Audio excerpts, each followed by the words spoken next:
Bonjour à tous, alors ici nouveau petit problème, un problème d'embrayage tout simplement. Alors aujourd'hui je vais vous montrer donc une petite procédure, donc comment démonter et remonter un embrayage. Dans cette vidéo je ne vais pas parler de cause d'usure ni de principe de fonctionnement, ça va être vraiment de la pure pratique. Cette vidéo est destinée aux étudiants, aux passionnés, aux amateurs, enfin apprentis, stagiaires, enfin pour tous les professionnels, les futurs professionnels de l'automobile. Voilà. Alors l'intervention va se faire sur une Kia Picanto 1100 essence. Voilà. Alors pour commencer, il faut tout d'abord débrancher la cosse négative, ensuite la cosse positive de la batterie. Bien faire attention. Attention, là on voit bien que la cosse a été touchée, c'est dangereux. Ensuite on enlève le point de fixation. Tout simplement, on le desserre et on pose la batterie délicatement sur le côté. Après avoir démonté la batterie, il faut bien entendu enlever, dévisser son support. Vous allez me dire pourquoi est-ce qu'on dépose ce support? Eh bien en dessous se cachent les vis de fixation de la boîte de vitesse. Donc il est important de bien dégager tout cela.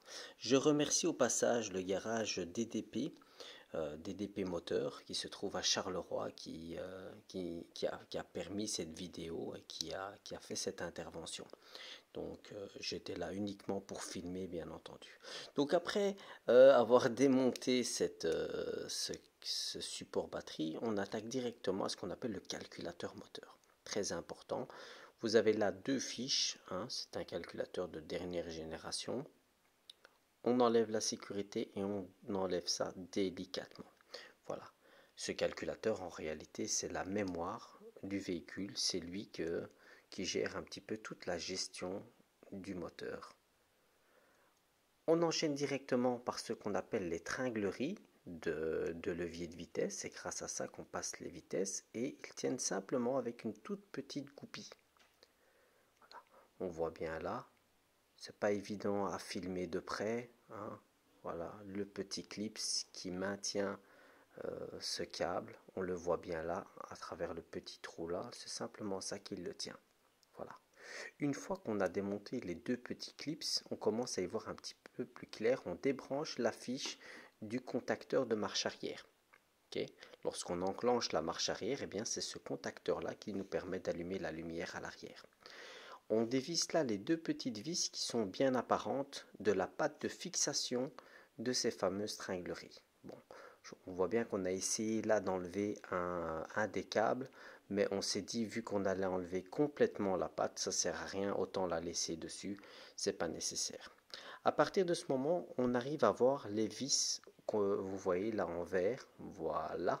Donc à gauche c'est le démarreur et à droite ce sont les deux petites vis qui maintiennent la boîte de vitesse supérieure. Donc une fois que ça c'est dévissé, il faut bien faire attention de bien les repérer. Et là on a un petit truc qui est assez simple, c'est de prendre un bout de carton et de les éparpiller et de les mettre exactement au même endroit que les boîtes de vitesse. Je vais vous montrer ça tout de suite. Voilà, le petit carton est là. On met la vis à gauche et à droite et là, on est sûr d'être tranquille. Alors, à ce moment, on est en train de s'interroger, de se dire quelle stratégie on va faire pour pouvoir enlever le support de la boîte de vitesse. Et là, on se dit que voilà, il suffit d'enlever les trois vis là. Tout simplement, on laisse poser ça et on va attaquer directement. Pourquoi? Parce qu'en réalité, sur ce modèle-là, on ne sait pas vraiment mettre de barre moteur. Il existe une barre moteur, mais voilà, nous n'avons pas la barre qui est vraiment d'origine pour Kia. On a une barre universelle, une barre moteur, mais pas celle-là. Alors, une fois qu'on a démonté les trois vis, on regarde un petit peu qu'est-ce qu'il en est par rapport au-dessus. On regarde, on a enlevé les tringleries, on a enlevé les deux vis là. Il manque les deux vis qu'on peut voir du démarreur. On continue, donc les deux vis du démarreur, ok. On a enlevé le contacteur de marche arrière, c'est une très bonne chose. Qu'est-ce qui manque encore? Voilà, le câble d'embrayage, ok. Le câble de masse qui est juste là. Très bien, le reste on sait faire ça par en dessous, super. On monte le véhicule, on fait bien attention avant d'aller en dessous du véhicule que le pont est bien positionné, ça c'est très important pour votre sécurité. Voilà, on fait le tour en dessous, on localise un petit peu les petites vis, qu'est-ce qu'il faut démonter, ok, le contour de boîte en dessous, le levier de vitesse, très bien, allez, on y va, le câble d'embrayage, c'est parti. Le câble d'embrayage, il y a un petit réglage à faire par la suite au niveau de la garde d'embrayage, et là, on verra par la suite comment on va pouvoir régler ça, mais pour l'instant, on s'assure de bien dévisser tout ce qui concerne le câble d'embrayage. Rien ne doit rester bloqué sur cette boîte de vitesse parce que en réalité, on doit la descendre. Et s'il y a quelque chose qui reste accroché, on risque de l'arracher. Pour ne pas perdre les vis maintenant du câble d'embrayage, un petit truc simple et efficace, c'est de remettre simplement les vis au même endroit. Vous savez très bien que certaines vis sont plus longues, plus courtes, voilà, c'est un petit peu compliqué. On attaque directement le câble de masse. Ce câble de masse est très important, c'est lui qui relie le châssis au moteur et à la boîte de vitesse. Sans ce câble de masse, eh bien, vous n'avez pas d'alimentation au niveau du moteur et donc le démarreur ne pourra peut-être pas se lancer, c'est un petit peu dangereux. Le courant doit bien passer à travers ce câble. Voilà, et là on voit bien qu'on a de la place pour les deux vis du démarreur. Génial. Donc heureusement que on voit bien que notre professionnel ici dévisse très vite les vis. Que je salue au passage, bien entendu, c'est un collègue que j'aime beaucoup. Bon, on continue. Une fois qu'on a bien dévissé les vis, on se repère et on sait exactement où est-ce qu'on les a mises. Parce que ces vis-là aussi, voilà, on vient d'entendre le démarreur vient de tomber.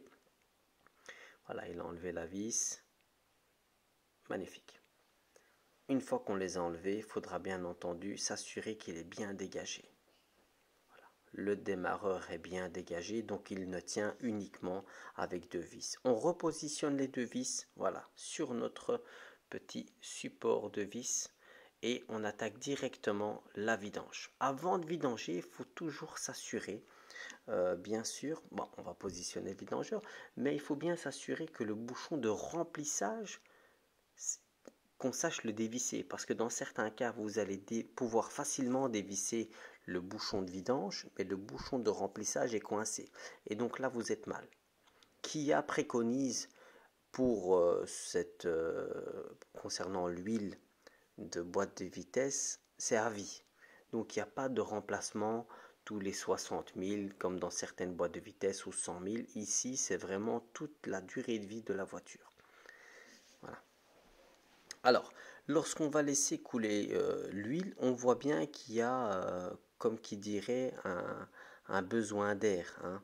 On a besoin de faire un appel d'air pour vider l'ensemble de la boîte. Et regardez ce qui va se passer lorsqu'on va créer un appel d'air. On va enfin avoir l'ensemble de l'huile qui va se vider. Voilà. C'est bien plus facile. Heureusement qu'il a bien positionné le bac parce que j'étais à deux doigts de prendre une douche. Et bon, apparemment, c'était calculé de sa part. Bon, voilà. Concernant les deux joints, il faut bien entendu les remplacer pour bien faire. Hein. Je ne vous dis pas que certains y remettent les joints comme ça. Il faut systématiquement remettre. Vous voyez bien que là, qu'il a été un petit peu déformé par le serrage. Hein. Il faut les remettre directement. Alors ici, on va attaquer directement, on enlève l'écrou du cardan, de l'arbre de transmission, on défait la rotule de suspension et on fait bien attention de bien mettre les vis de côté. Une fois qu'on a enlevé les vis, bien de part et d'autre, il faut s'assurer de bien enlever le triangle de suspension. Parfois ça vient tout seul, parfois il faut bien entendu, comme vous pouvez le voir, utiliser la manière forte. Hein. Et ici, vraiment, il était bien coincé. Donc, c'est pour ça qu'on a utilisé un petit burin pour l'écarter et pour l'enlever gentiment. Une fois qu'on a défait ça, on s'assure de dégripper l'écrou de la barre stabilisatrice. On fait la même chose de part et d'autre. Hein, et on remet l'écrou sur la biellette de barre stab afin de ne pas perdre l'écrou. On attaque directement par enlever l'arbre de transmission. On fait bien attention à la bague parce que parfois Vous pouvez voir que la bague là, elle y est, elle ne bouge pas. C'est une très bonne chose. Parfois, ça arrive, hein, dans certains cas, vous allez voir que parfois, ça s'échappe. Alors, on enlève là le cache donc c'est une tôle anti-chaleur. Donc, vous allez voir qu'il y a justement, eh bien, l'échappement qui est juste au-dessus du joint homocinétique. Vous voyez là le catalyseur, hein, qui peut facilement atteindre une température de 400 degrés. Donc, il faut faire vraiment attention. Et donc là, forcément, ça va monter en température. D'où l'importance de mettre ce cache, et de l'enlever et surtout de le remettre, hein. Ici, on l'enlève, hein, parce que forcément il tient d'une part du côté de la boîte de vitesse et d'autre part du côté du moteur. Et donc ça va nous empêcher d'enlever la boîte de vitesse. Voilà. Et donc, vous voyez là le catalyseur, ça va chauffer. Si on ne remet pas cette tôle anti-chaleur, hein, tôle de protection, eh bien forcément ça va faire fondre ce soufflet et forcément toute la graisse va s'échapper, on va avoir un problème de transmission. Concernant la dépose de l'arbre de transmission, on peut l'utiliser via un outil simple ou bien avec un levier ou bien simplement comme vous voyez avec un petit burin. Ça s'enlève assez facilement. On fait exactement la même chose de l'autre côté, même opération, et là on voit bien la petite bague qui s'est échappée. Voilà. Donc c'est très important de faire attention à ça. Voilà, on va essayer de voir ça de plus près. Voilà la petite bague.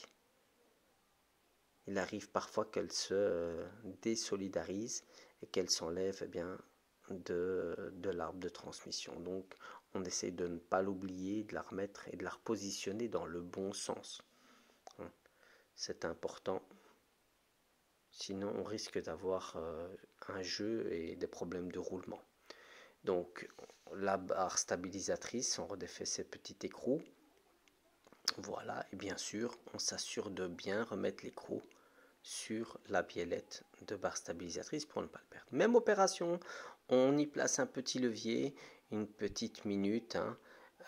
Si ça ne vient pas, eh bien, on peut utiliser la manière forte ou un outil spécifique, comme ici maintenant, un petit coup de burin, et ça part très facilement. Il faut savoir qu'il est maintenu avec un petit clips. Je ne sais pas si on va le voir le clips, je ne pense pas. Voilà, il est à son extrémité. Voilà, une fois qu'on a démonté l'arbre de transmission, on s'attaque bien sûr au support de boîte de vitesse inférieur. On l'appelle généralement le nonos, une forme de petit nonos.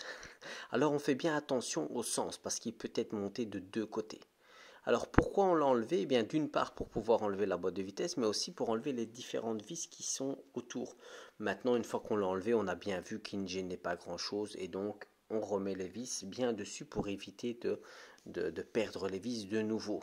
Maintenant, on va s'attaquer à enlever le support de boîte de vitesse. Et comme vous pouvez le voir là, on n'a pas de place pour pouvoir mettre le support sur les ailes.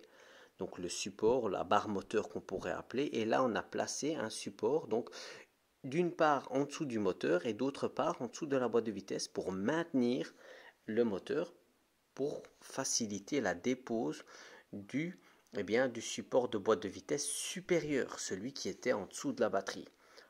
Comme vous pouvez le voir, donc je me suis vraiment rapproché pour qu'on voit ça de près. On a utilisé là la déboulonneuse afin de démonter le support de boîte de vitesse. Alors, cette opération est assez délicate parce qu'une fois qu'on va défaire ce support, eh bien, le moteur ne tient plus à rien. La boîte de vitesse risque de tomber, d'où l'importance de maintenir la boîte avec une chandelle. Vous voyez là qu'on dépose délicatement le support de boîte de vitesse et là, on voit bien que la boîte, elle ne tient plus qu'avec les quelques petites vis ainsi que le support. Voilà, on localise les différentes vis, hein, on fait notre petit tour habituel, on s'assure qu'on n'oublie rien du tout, car c'est très important. On compte un petit peu le nombre de vis qui nous reste. Voilà, ok. Alors là, vous voyez bien qu'on ne sait pas placer un racagnac, alors on utilise une clé. Hein, ouais, forcément, bon. Des fois, je me dis, je suis trop fort. Voilà, on attaque au racagnac. On dessert un petit peu tout et comme d'habitude on essaie de localiser toutes les vis pour pouvoir les mettre au bon endroit. chaque vis a un endroit spécifique. Il faut savoir que vous avez des vis longues, des vis courtes, d'où l'importance de bien les placer. Hein. On a tendance toujours à tout jeter dans un bac et après, quand on a des vis qui sont trop longues, trop petites, on ne sait plus où va où, comment. Donc, très important de se dire, une fois qu'on a démonté, hop, on les replace directement pour être sûr de ne pas les perdre et de savoir exactement où est-ce qu'ils étaient. Là, on a placé le démarreur à gauche, on sait exactement où est placé le démarreur et donc les autres vis forcément. Un petit conseil que je pourrais vous donner si vous avez un moment trop de vis, c'est de prendre simplement des photos. Voilà. Parce que voilà, on ne sait pas exactement où se trouvent les vis. C'est un petit peu compliqué lorsqu'on a des centaines de vis. Eh bien, c'est de prendre des photos ou de les remettre simplement au même endroit. Ici, malheureusement, on ne peut pas les remettre sur la boîte de vitesse. Il faut impérativement les mettre quelque part, d'où l'importance de les placer directement dans le petit carton. Comme vous pouvez le voir là, on a une longue, une courte, eh bien c'est compliqué. Vous allez me dire que vous ne savez pas vraiment vous tromper, oui, sur le moment même ça va, mais un jour ou 2 jours après, ou quelques heures après, ça va être un petit peu plus compliqué. Tandis que si on utilise ce petit carton par exemple, hein, c'est un bête exemple, eh bien on a un petit peu plus facile. Voilà. Une fois qu'on a défait l'ensemble des vis, on s'assure toujours de faire le tour. Il y a toujours une petite vis qui manque, un petit support. Donc on s'assure de bien regarder partout qu'on n'a rien oublié. Le petit support là, on avait dévissé la petite vis, donc de tringlerie de boîte de vitesse. Voilà, on resserre le support pour maintenir le moteur avec un petit bout de bois, histoire de ne pas abîmer le carter. Hein. Et là, avec la chandelle hydraulique, on descend tout doucement pour s'assurer qu'il n'y ait pas de problème. Et là, on commence à voir que la boîte de vitesse commence à venir tout doucement. Très bonne nouvelle, ça vient assez facilement. Et voilà, on a la boîte de vitesse. On a fait le tour, on sait qu'il n'y a rien du tout, mais on va quand même jeter un petit coup d'œil autour, voir si la petite vis, voilà, que j'avais eu du mal à filmer, qui est juste là, voilà, il n'y a plus rien qui tient, donc c'est une très bonne nouvelle. On descend tout doucement la bête. Voilà, on voit à présent la butée. On voit que voilà, il n'y a pas tellement de jeu, mais il y a un petit peu de rouille. Hein. On s'assure de la stabilité de la boîte et on est tranquille. Alors, et voilà, on aperçoit l'embrayage, le plateau. Alors, on dévisse ça tout doucement pour un petit peu voir quelle est son usure et comment est concrètement le disque d'embrayage. On fait bien attention de ne pas perdre les vis, c'est important. Dans certains cas, vous avez de nouvelles vis. Dans d'autres, vous n'en avez pas. Vous devez réutiliser malheureusement les anciennes vis. Donc, faites bien attention de bien sauvegarder ces vis là parce que voilà, vous risquez de ne pas en avoir. Alors vous voyez bien que là il tient bien par son guide là, car il est rempli de poussière, il est bien grippé, bien coincé. Alors une fois qu'on va l'enlever, il faudra déterminer son usure et surtout si le volant moteur est à remplacer ou pas. Voilà, donc vous voyez bien que parfois on a des difficultés, voilà, enfin.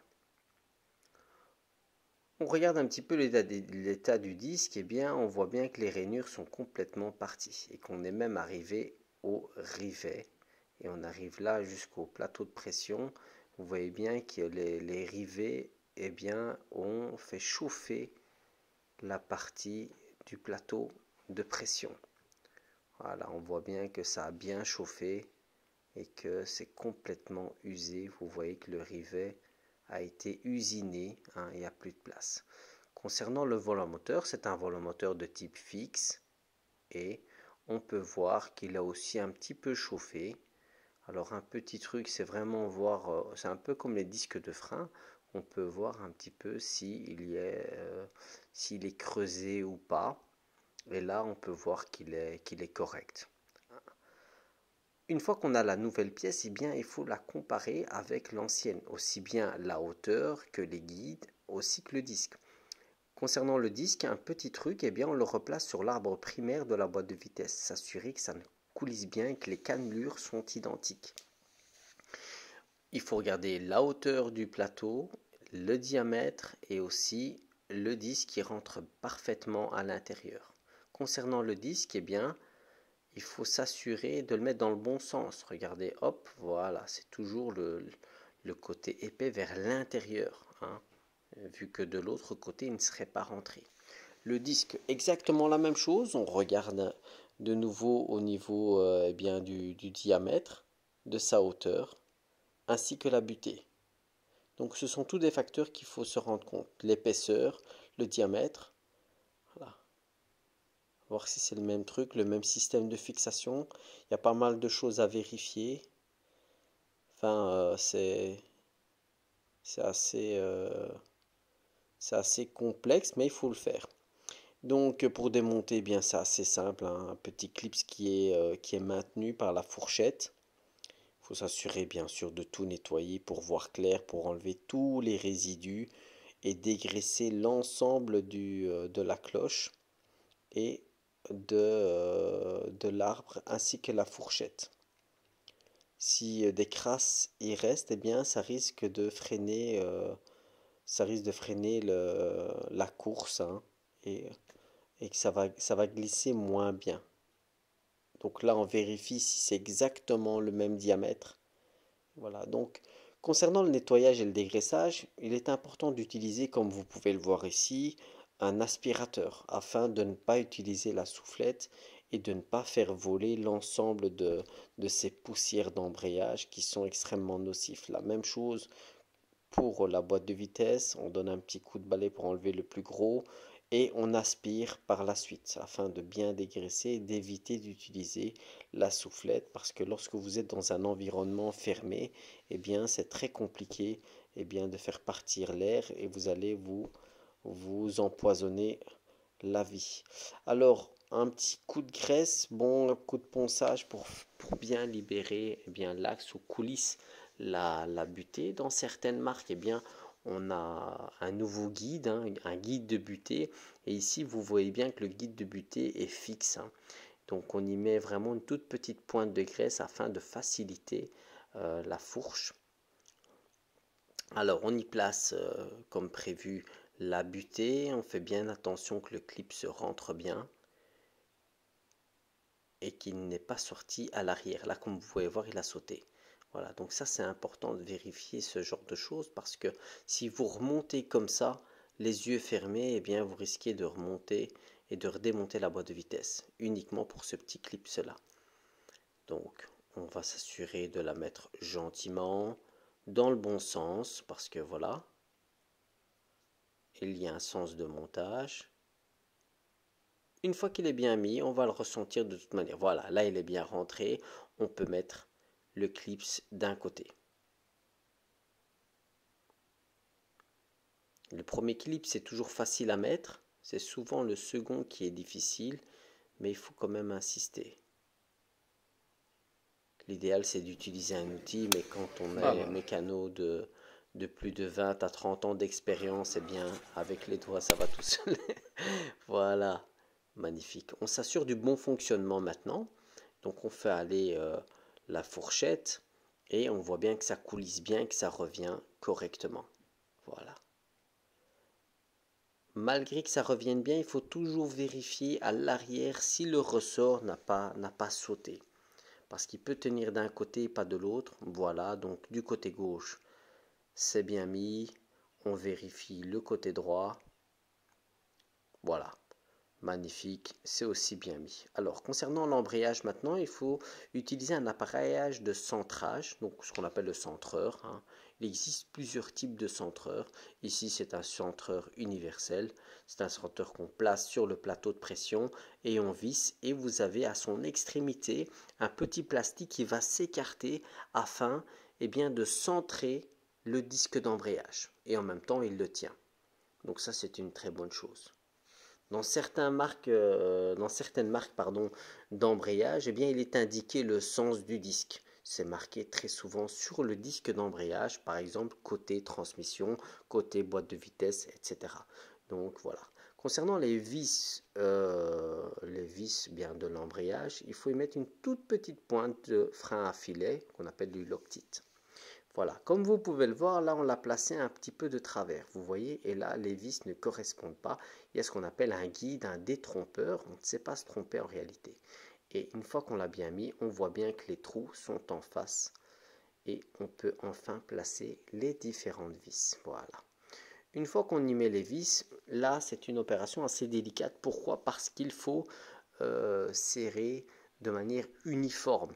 Certains vous diront en croix, d'autres en étoile. En réalité, il faut serrer ça de manière uniforme afin de ne pas plier, de déformer le plateau. Il doit être serré comme une roue un petit peu de manière uniforme pour qu'il soit bien contre sur toute sa surface.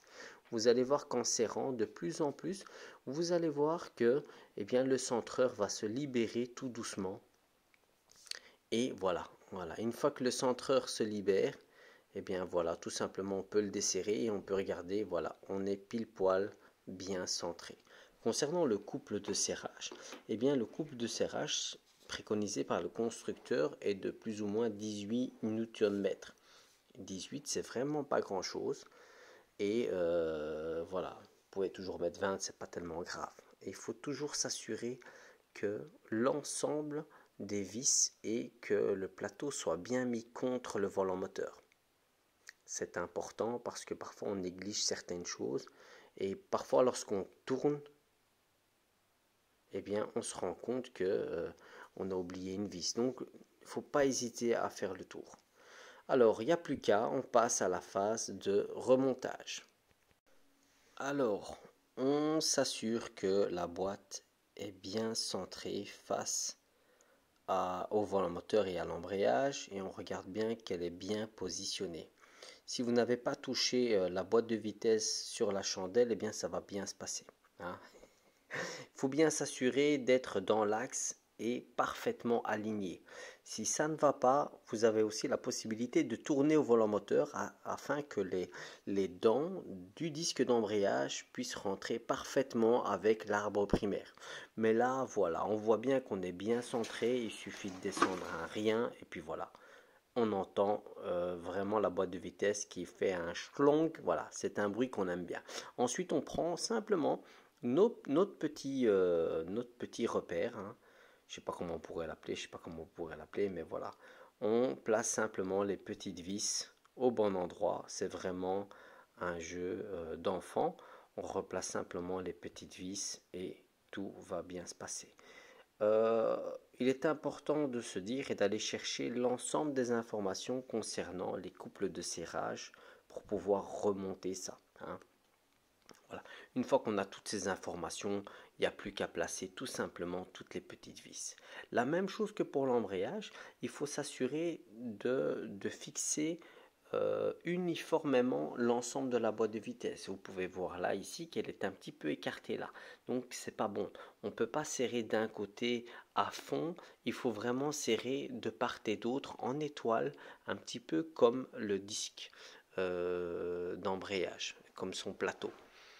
Voilà, on va chercher la vis à l'opposé, on a fait le côté gauche et puis maintenant on fait l'autre côté, on y place gentiment les différentes vis. Voilà. Parce que si vous ne placez pas l'ensemble des vis, eh bien vous allez avoir de problèmes.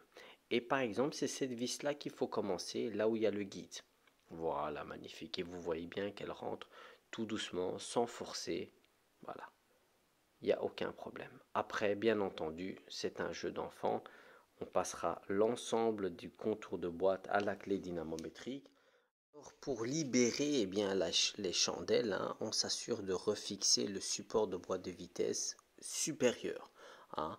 Donc vous avez plusieurs possibilités. Vous prenez une échelle hein, et vous allez simplement y placer les différentes vis afin de bien fixer le support. Et là, à ce moment-là, on peut s'assurer de mettre gentiment l'ensemble des vis et on peut surtout libérer la chandelle parce que maintenant on n'en a plus besoin.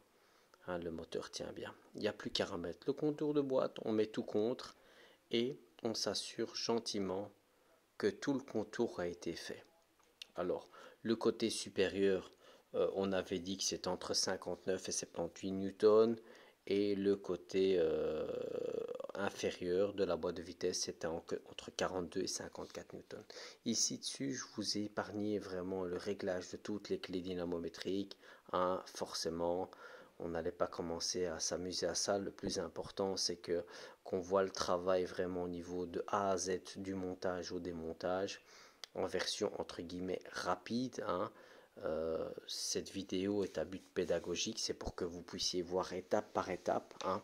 Le réglage d'une clé dynamométrique, on a déjà vu ça dans plusieurs vidéos. Je pourrais aussi refaire ça, il n'y a aucun souci.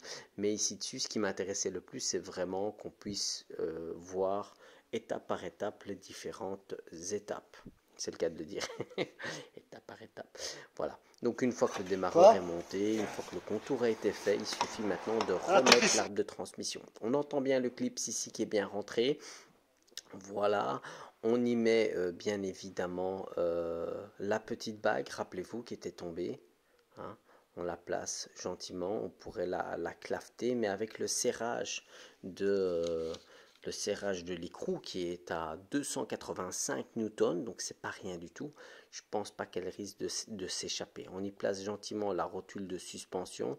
Vous voyez qu'à la main, hein, il existe des outils afin de vous faciliter, mais une fois que vous avez l'habitude, vous essayez de guider simplement la rotule et en un seul coup de main, la rotule va rentrer directement. Ou un petit coup de marteau, ça aide aussi. Forcément. Voilà.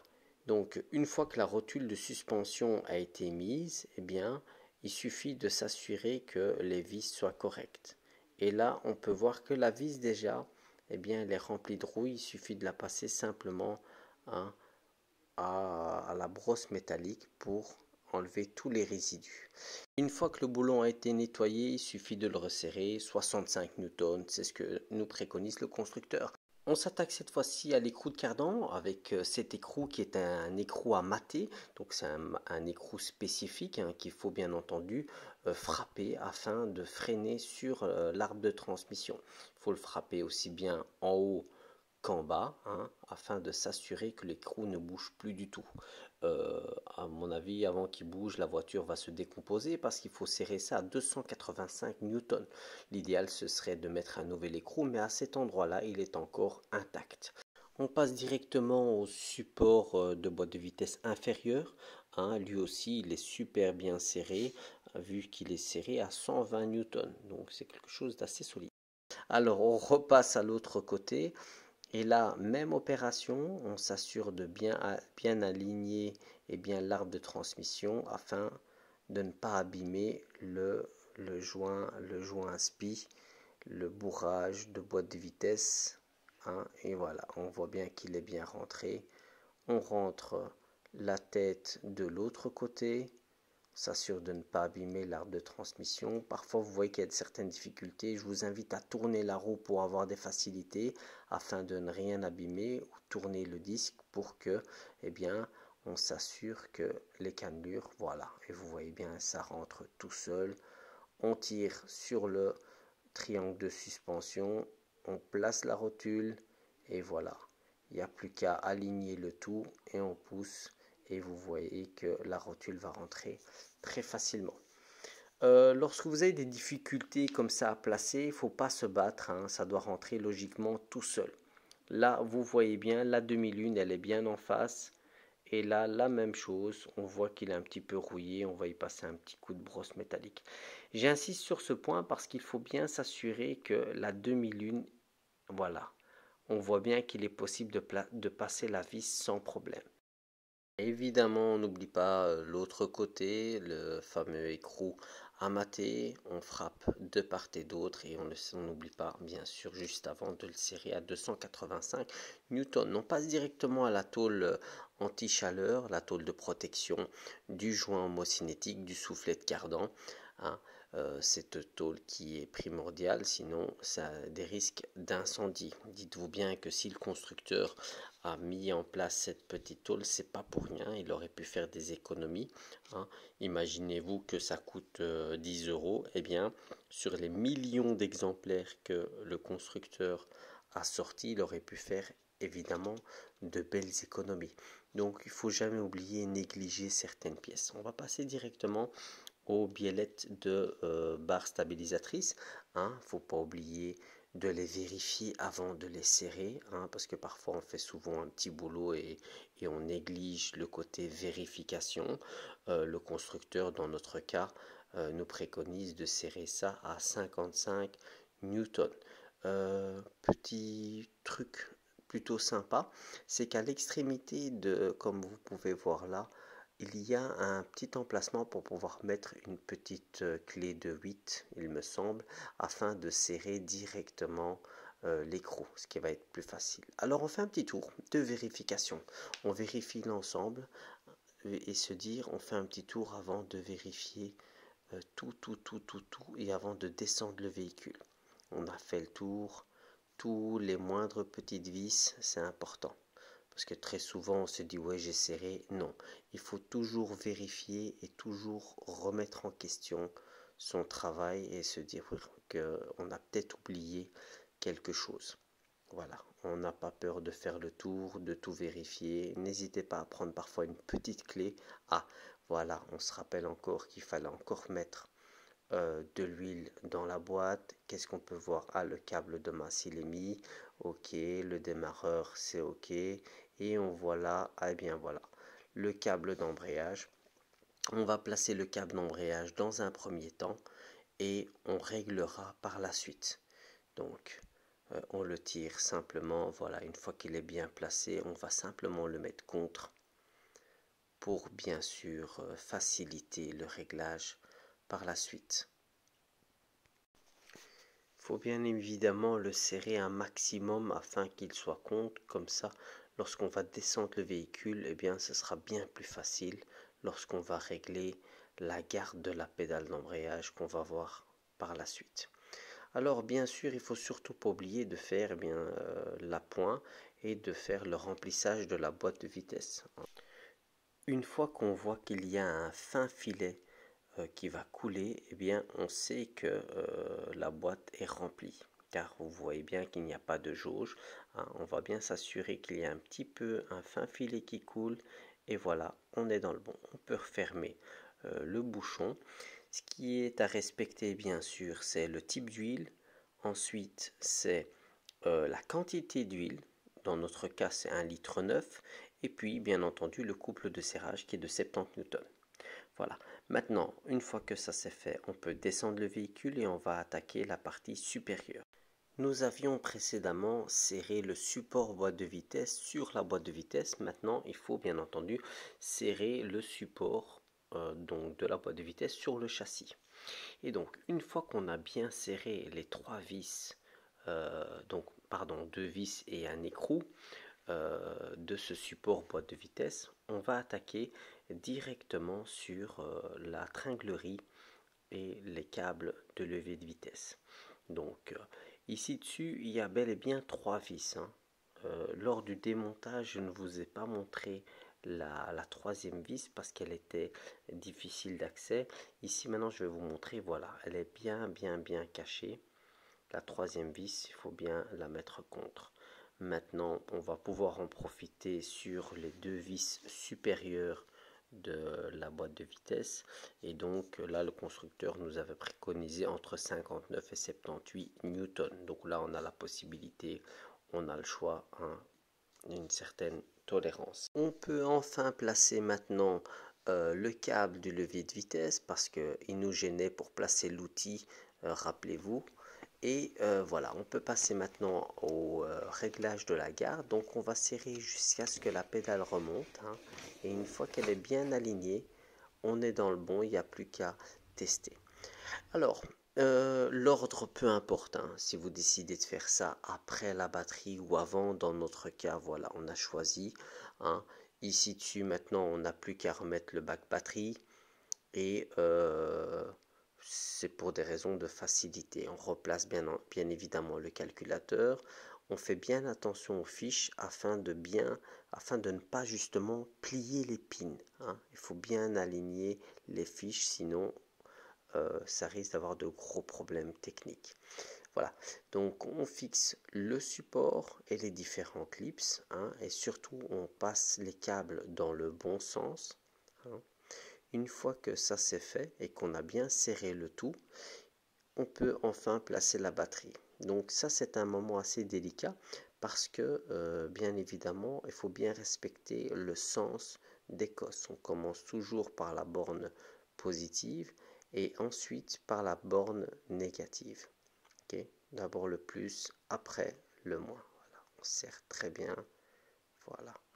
Une fois que c'est fait, on n'oublie pas de remettre le filtre à air. Là, je ne vous ai pas montré ça parce que c'était de petites vis.